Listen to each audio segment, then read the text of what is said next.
Ponies. I recently saw this tweet talking about how little you see of pony stuff on the internet today, and it really got me thinking about how much there was on the internet. In terms of internet influence in the early 2010s, I would put ponies up there with Rick Roll and Nyan Cat. In 2010, when the show came out, bronies took the internet by fucking storm. Every single game that existed had a pony mod. Every single piece of media had a pony crossover fan art. It was in the news. There was documentaries. At one point, every single place that had the option to set a profile picture had 10% of profile pictures as ponies. That's just how it was. It got me thinking about how much less there is today. There's not none, but it is significantly less than it once was. I guess with the official show being over and the fandom being around for quite a long time now, it's bound to settle down now that it's kind of past its prime. But in that prime, did a lot of things happen. There are countless stories of amazing, wonderful things bronies have done, but I don't want to talk about those. I'm talking about a tale.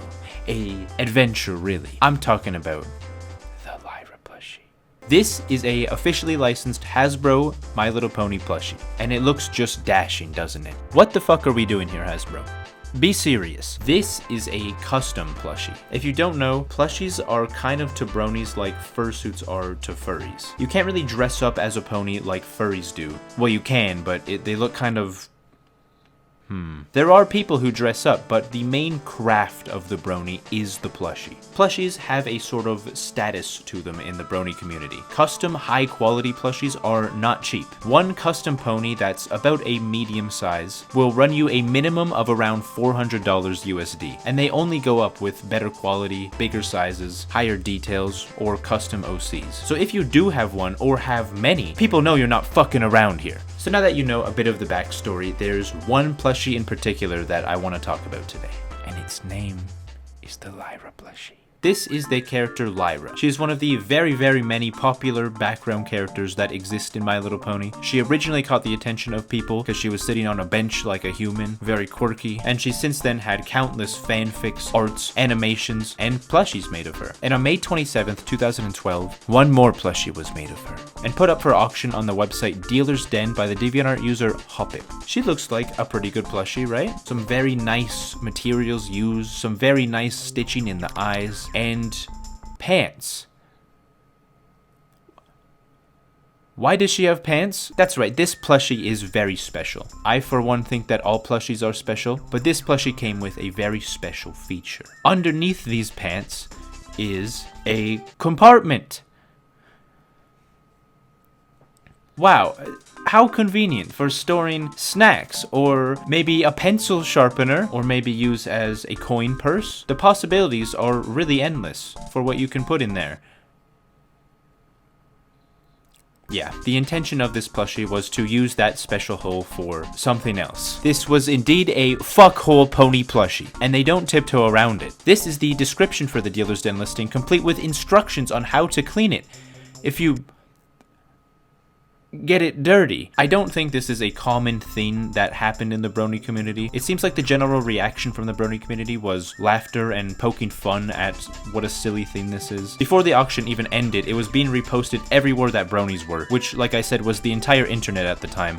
Bronies were everywhere. Inspiring pictures, memes, GIFs, fucking Gmod models, as well as a ton of different ideas for uses for this new special compartment. Some of my favorites being a pen holder, a CD holder, a pencil sharpener, a topper for Scout's baseball bat, a mailbox, a lamp, oven mitts, a sleeping bag. Some sites even had to ban talking about it just because of the sheer amount of posts being made about it. It was an overnight brony meme. But word gets around quick, especially with the massive influence that bronies had over the internet at the time. Some different news sites picked it up, dubbing it a My Little Pony sex toy. That is not what it is. It's just a pocket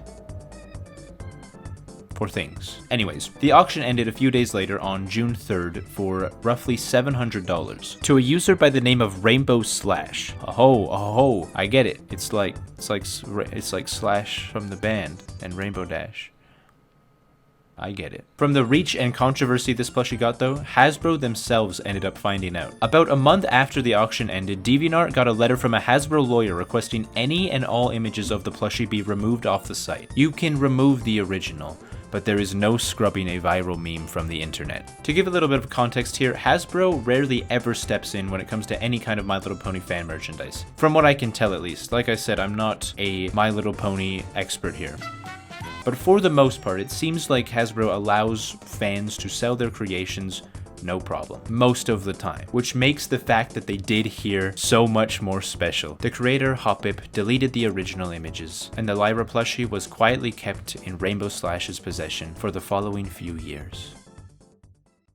Until 2019. In 2019, the tomb in which she resided was unearthed, and she was sold to a new owner, an owner who was one of the many who would attend the final BronyCon to ever happen in that same year of 2019. Someone else also attended that final BronyCon. Somebody very important to the fandom and the show itself. Lauren Faust, creator of the show and god of the fandom, would be at BronyCon 2019 and would host a signing.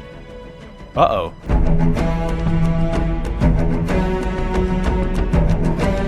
She signed her. Lauren Faust signed the fuck pony. I was originally kind of worried here that she was maybe tricked or coerced into holding this absolutely infamous work of art, and I was even more concerned that it might have been in a used state. But the new owner who posted this photo clarified in the comments that they knew the original owner who bought it for the meme as well. So they knew that she was never ever used for her intended purpose. They also clarified that Lauren was very aware of what this was. It was unclear if she knew the full legacy of our friend, or if she was just informed at the time, but judging by how she's holding her, I'm pretty sure she knew what was underneath. I think those pants are enough for anybody to clue in what lies underneath. Thank you for watching.